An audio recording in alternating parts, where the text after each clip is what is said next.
Hello friends and fans, आप देख रहे हैं critical analyst and welcome to Billu intro segment. आज हमारे साथ यहाँ मौजूद हैं मलिक रुल्ला, जो कि ऑप्टोमेट्रिस्ट हैं। हम इनसे आंखों के रिलेटेड बीमारियों और आंखों के जो मुतालिक जितने भी मसाइल हैं उन पर हम बात करेंगे। उन्होंने जो है पाकिस्तान और WHO की एक मावनत से एक सर्वे की गई थी पाकिस्तान में, उसका भी ये हिस्सा रहे हैं जिसका नाम था रेब। मैं जो ना इनसे पहले ये जानना चाहूंगा सर कि ये रेब जो है ये क्या था, इसके ऊपर थोड़ी सी पहले रोशनी डालें, उसके बाद फिर हम आगे बात करेंगे। Rapid assessment of blindness, preventive blindness के ऊपर हम लोगों ने पिछले साल एक सर्वे किया था। ये कुछ साल पहले पूरी दुनिया की जो आई कम्युनिटी उन्होंने मिलकर एक प्रोजेक्ट शुरू किया था विजन 2020 के नाम से। उनका एक टारगेट था, उसमें थी वो उन्होंने कहा था कि 2020 तक ब्लाइंडनेस को दुनिया से हम लोगों ने खत्म करना है। तो रिसेंटली हम लोगों ने जो सर्वे किया उसमें हम लोग देखना चाह रहे थे कि कितना हद तक ये टारगेट का जो था वो अचीव हो चुका है या नहीं हो चुका है। तो अभी कोरोना की वजह से रिजल्ट्स रुके हुए हैं। इसके बाद जैसे ही ये खत्म होता है तो रिजल्ट आ जाएगा कि कहाँ तक ये ब्लाइंडनेस को रोकने में आई कम्युनिटी जो है वो कामयाब हुई है। अच्छा सर, सबसे पहला जो सवाल होगा मेरा बच्चों के रिलेटेड होगा कि हमें कैसे पता चलेगा कि बच्चों की जो आई साइट हो वो खराब हो गई है, मतलब उनकी जो आई साइट है वो शॉर्टन हो गई है।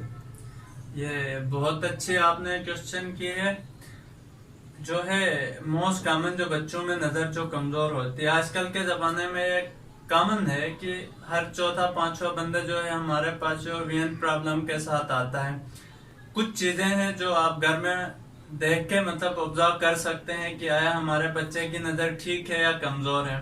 उससे सबसे पहले चीज तो ये है कि आपने नोटिस करना है कि आपका बच्चा चीजों को कैसे लेता है। देखें कि आया वो चीजों के बहुत ज्यादा करीब जाके तो नहीं देखता।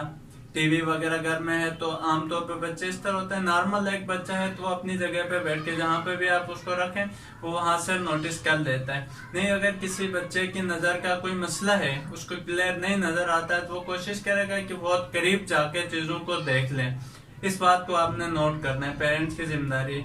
दूसरी है कि दूर की कोई चीज है तो वो इंटरेस्ट शो नहीं करते। जिस बच्चे को नजर नहीं आता वो अपना इंटरेस्ट शो नहीं करता, इस चीज को भी आपने कंसिडर करना है। बेस्ट जो है वो हेल्थ पॉलिसी इसमें बेस्ट ये है कि 3 साल का बच्चा जब हो जाए तो उसकी नजर का मुआयना करना बहुत जरूरी है। एक दफा स्क्रीनिंग के लिए आप आई फिजिशियन के पास लेके उसकी नजर डिटेल जो आई एग्जामिनेशन होती है वो करवाना मस्ट है, ताकि उसकी आगे वाली जो लाइफ है वो सिक्योर हो।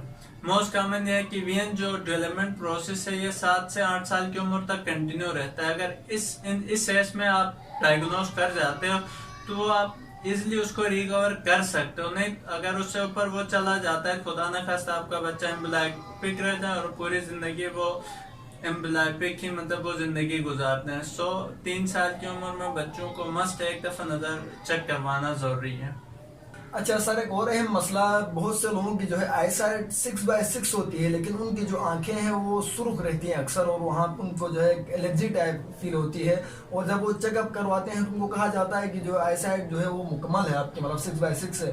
तो ये क्या मसला है, फिर ये आंखें रेड क्यों होती हैं? काफी सारे वजूहात हैं।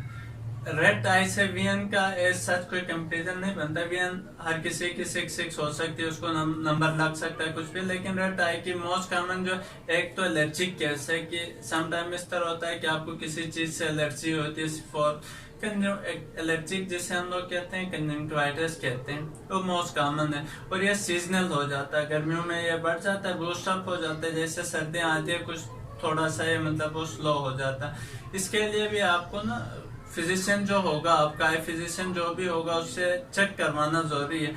आई में कुछ चीजें, बहुत कम चीजें जो है वो इमरजेंसी केस डिक्लेयर की जाती है। उनमें से एक है कि रेड पेनफुल आई, अगर आपकी आंख सुर्ख हो रही है और उसमें दर्द भी है तो फिर ये एक इमरजेंसी कंडीशन है। इस वजह चाहिए कि आपको जितना जल्दी हो सके इमरजेंसी केसेस में आपने जाकर चेक करवाना।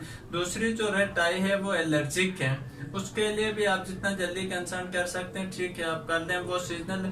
हाँ, इसको अवॉइड करने के कुछ तरीके हैं। हम लोग स्पोर्ट्स जो है, डस्ट वगैरह जो हो गया, सनलाइट है, उसे अवॉइड कर सकते। उसके लिए आपने करना है कि सन ग्लासेस जो हैं, प्रोटेक्टिव जो ग्लासेस हैं, वो रेगुलर आप जब भी घर से बाहर निकलते हैं तो उनको यूज कर लिया करें, वो बहुत ज्यादा बेहतर। तो बच्चों में जो है आई साइट का जो ऐनक का जो नंबर है, उसके अलावा कौन सी बीमारियां जो है कॉमन हो सकती हैं बच्चों में? एक तो जो है वो ऐनक का नंबर होता है मोस्ट कॉमन, उसके साथ साथ कुछ बच्चों की जो है वो आंखें टेढ़ापन का शिकार होते हैं बच्चे, उसके लिए भी आपको नज़र का मुआयना करवाना बहुत जरूरी होता है। ठीक है, उसके अलावा कुछ चीजें वो जेनेटिक होती हैं।